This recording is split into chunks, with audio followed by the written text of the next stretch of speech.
एका प्रसिद्ध टेलरकडे एक राजा आपले कपडे शिवायला देतो. पण दिलेली मुदत पूर्ण झाली तरी त्याने कपडे आणले नाहीत. म्हणून राजा त्याला चेतावणी देतो की उद्या जर कपडे आणून दिले नाही तर तुला फासावर लटकवलं जाईल.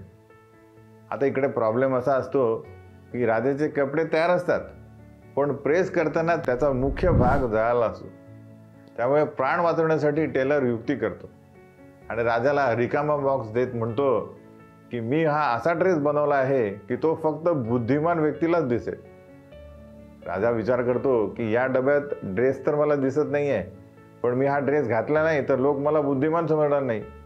म्हणून तोही ड्रेस घालण्याचं नाटक करतो आणि त्याची स्तुती करतो. वाह, काय सुंदर ड्रेस बनवला आहे, एकदम हलका आहे. राजा तसंच आपल्या राजदरबारात प्रवेश करतो.